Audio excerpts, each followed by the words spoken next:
Hello and welcome to Bicycle Touring Talk 36.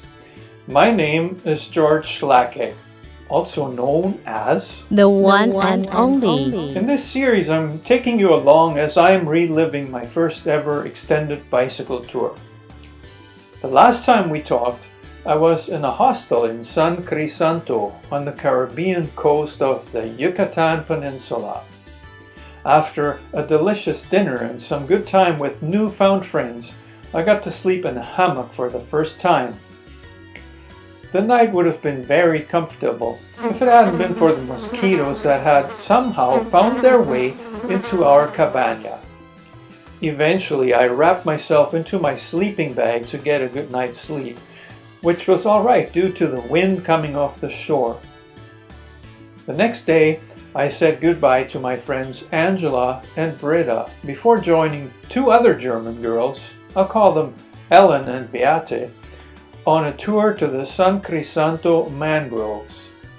The tour takes about 10 tourists through a miles-long channel by boat. It ends at a small cenote, a deep pond with crystal clear water, and this one had some huge fish in it. We spent the better part of the day. Having reached the dock on my own by bicycle, I was able to check out the village afterwards and grab a late lunch at one of the mom-and-pop restaurants.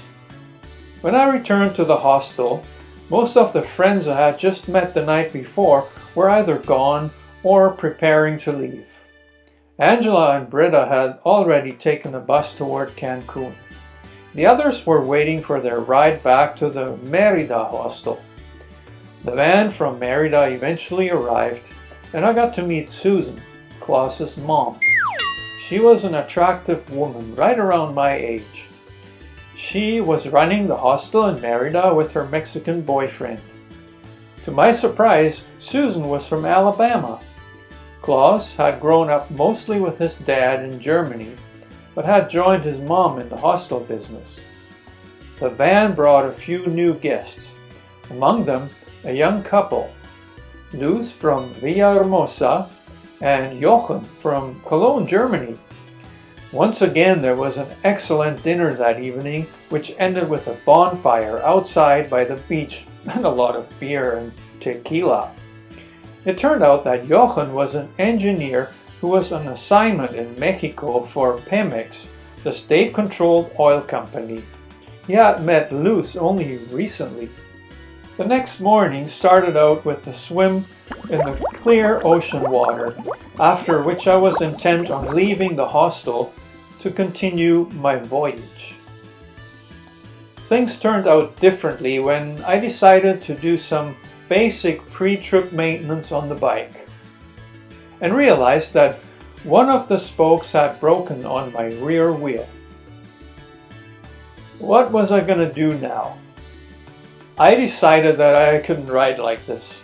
The weight of the panniers plus my own would only lead to more damage. There was a bus going to Merida each morning, and it was cheap. Klaus reassured me that it would be easy to find a bike shop in town that could repair my wheel.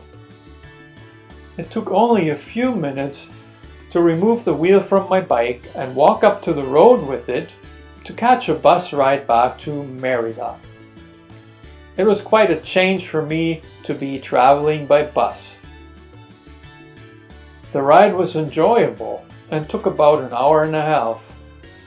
I ended up downtown, close to where I had stayed for one night. There was a bike shop near the market, not too far, but a bit hard to find for lack of signage. The shop was a well-organized family business.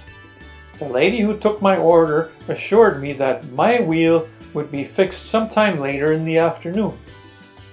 This meant I had time to explore the city during the daylight hours, which was totally fine with me. But just as I was leaving the store, a voice called out for me.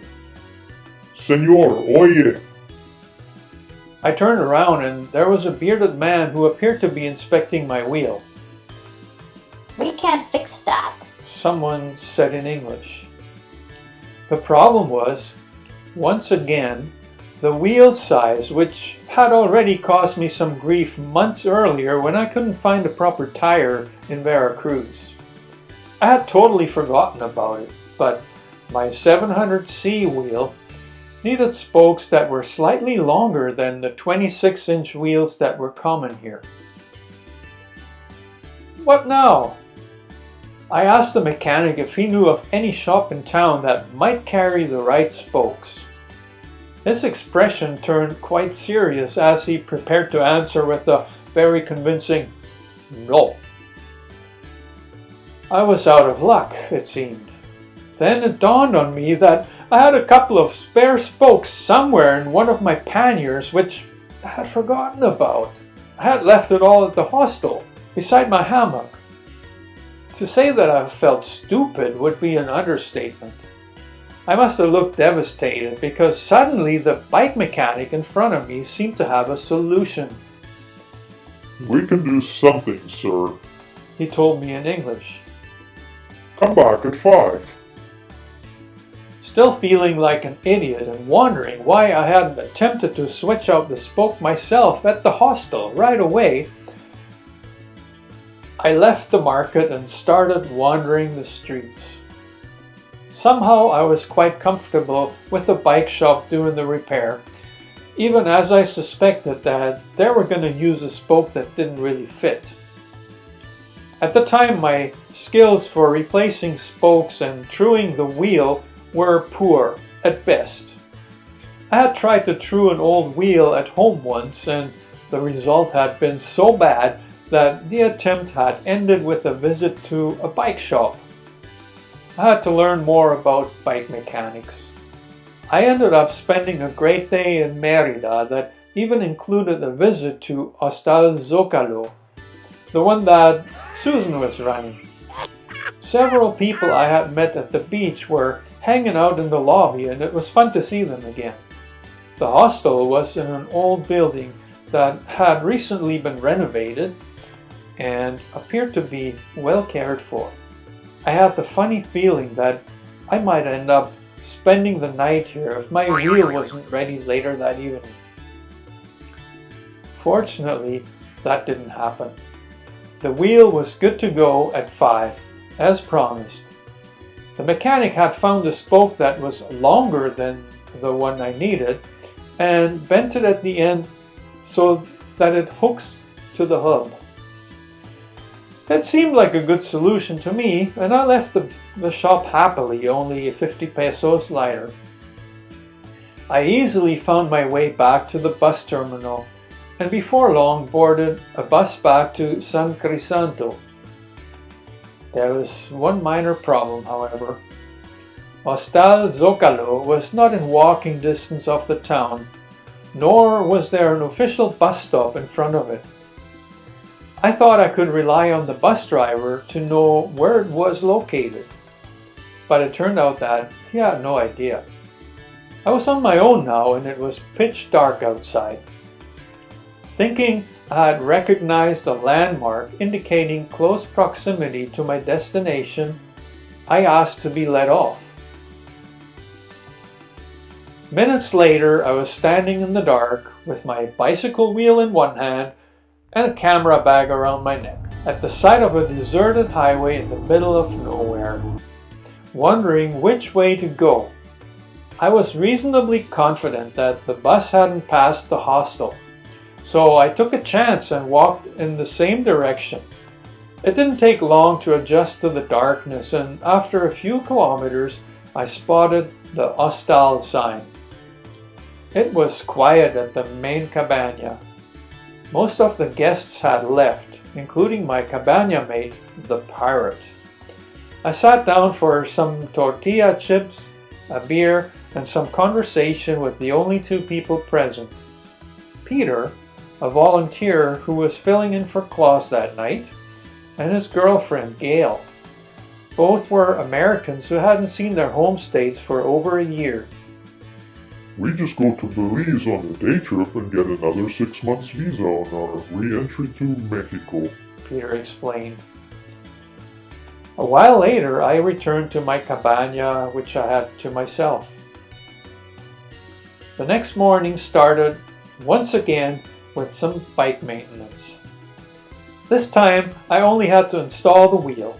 The new spoke stuck out like a sore thumb, but it was as tight as all the others and the wheel was perfectly true. I left the hostel around 10. My plan no longer was to go to Zilam de Bravo. It had changed completely after some calculation had revealed that I was ahead of schedule. Someone had advised me to avoid Cancun at Easter and instead explore some of the lesser known places on the Yucatan Peninsula. I had decided to visit Izamal. Izamal is an old town with an interesting history.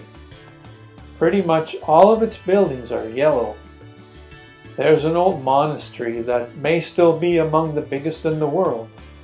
What makes Izamal interesting historically, however, is that it was built on an ancient Mayan city, reusing some of the same stone and building churches and the like on top of the old pyramids. To be honest, I did not spend a lot of time looking at the ruins. I ended up having dinner with a lady from Germany who told me that she spent her winters here. She explained that she loved how quiet the town was compared to the tourist hotspots on the coast and talked about Valladolid, a nearby city I could reach within a day's ride that was beautiful and not so overrun by tourists. In hindsight, I regret not having spent a little more time exploring Izamal. It sure made an impression on me with all its yellow painted houses, but there also seemed to be something fake about it. Later, I found out that a multi-millionaire owned most of the town and had made sure all houses within city limits were painted yellow. Along with the ancient monastery, this was meant to attract more tourists. I was out of there the next day and on my way to Valladolid, where I stayed in a very inexpensive hostel that featured hammocks in the dorms instead of beds. Those dorms were basically cabañas, only larger and a bit sturdier than the ones on the beach. The first night I had the men's dorm to myself, but there was a group of young Scandinavian girls, at least about a dozen, sharing the women's dorm. The girls were noisy. Some returned to their dorm drunk in the wee hours of the morning. It was hard to get a good sleep. I heard voices singing, crying, and vomiting right next door. I had already paid for 2 nights and hoped those girls were gonna leave the next day. I got my wish. Valladolid was a beautiful town. Like most Mexican towns, it seemed to have evolved around the main plaza with its cathedral and the town hall. I took a lot of pictures and enjoyed wandering around its streets and admiring the colonial architecture in various states of repair. After my extra day, I was itching to move on. The next major stop on my journey was Chichen Itza, the world-famous Mayan ruins, which were not very far away. I found a cheap hostel in Piste, the nearest town, and just a walk away from the archaeological area, where I spent the night relaxing. I walked to the ruins the next morning so I wouldn't have to worry about my bicycle. The Mayan pyramids were astounding, but ironically, there was going to be an Elton John concert near the tallest one of them just a few days later. The stage that was being set up right next to the ancient Mayan structures looked out of place. There was also a lot of activity. Despite the disruptions, Chichen Itza was still worth the visit. The sheer size of the archaeological area is mind-boggling, and it puts the accomplishments of the Mayan culture into perspective. After a morning of visiting ancient ruins, I was ready to get back to the ocean. Just as I was getting ready to leave Piste, a shirtless man who was hauling beer on a bicycle advised me to avoid the main road to Tulum and take a less traveled secondary route. You'll get killed by some bad driver if you take the main highway, he said, a cigarette dangling from his mouth.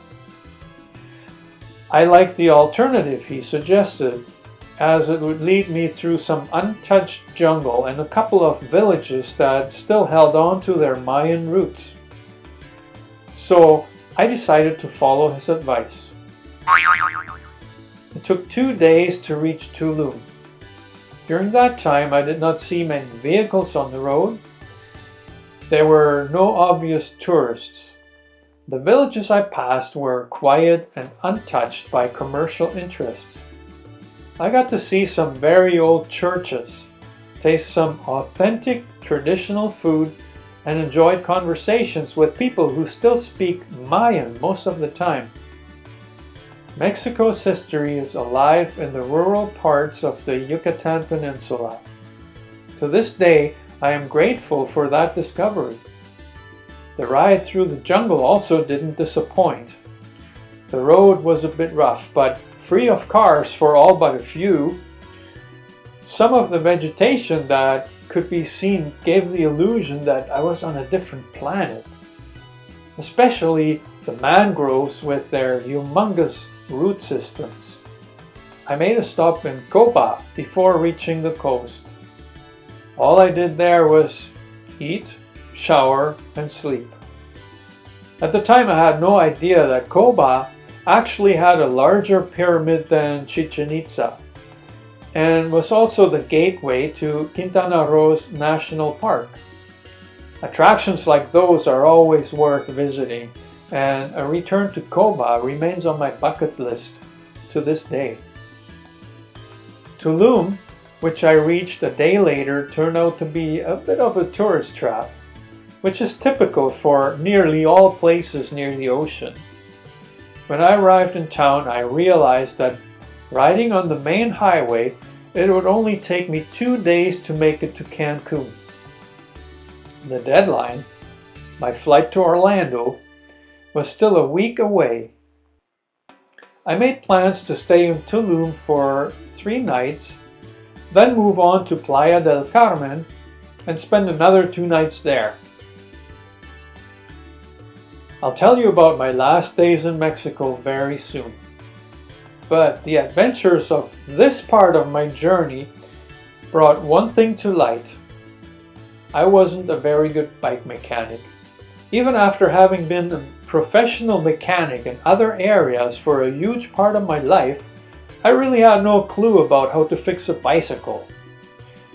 In the next episode, I'd like to talk about that. I have learned a lot since that tour, and it has allowed me to tour on a very inexpensive bike that I rebuilt myself on subsequent tours. I'm looking forward to telling you about it and hope you'll join me again. In the meantime, feel free to catch up on some of the other videos in this series that is based on my book, Destinations Are Fake. Would you like one? You can find a link in the description.